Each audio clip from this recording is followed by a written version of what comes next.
Sora is on a death clock. OpenAI's own help page says the app already shut down back in April, and the API dies September 24th. That's about 5 weeks from now. So who's replacing it? Here's OpenAI's own wording, word for word. The web and app experiences were discontinued April 26, 2026. The API goes dark September 24th. After that, they permanently delete your data. And here's the tell. Any Sora credits you already paid for still work, just not for Sora.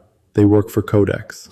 10 days ago, a different company answered. Black Forest Labs, the makers of the open-weight Flux image model, went live with Flux 3 video. Text to video, image to video, clips up to 20 seconds, native audio baked in, not bolted on after.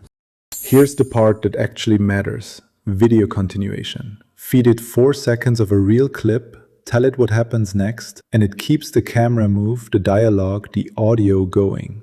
And it lip syncs. Not just English. Chinese, Spanish, Japanese, Hindi, Punjabi, more than a dozen languages on camera in sync. Before you get excited, Black Forest Labs says in their own words, this beats other models in image to video and ties the current leader, Seedance 2.0. That's their own internal benchmark, their own human raters, not independently verified. And here's the bigger catch. Black Forest Labs built its whole reputation on open weights. This model isn't. It's API only. The open version, Flux 3 Dev, is still just a line on their roadmap. Doesn't exist yet. So, one lab's video model is on a published countdown to 0. Another just shipped a sharper one, behind a closed door, for now. 2 labs, opposite bets on video AI in the same stretch of this year. If this helped, hit like and subscribe.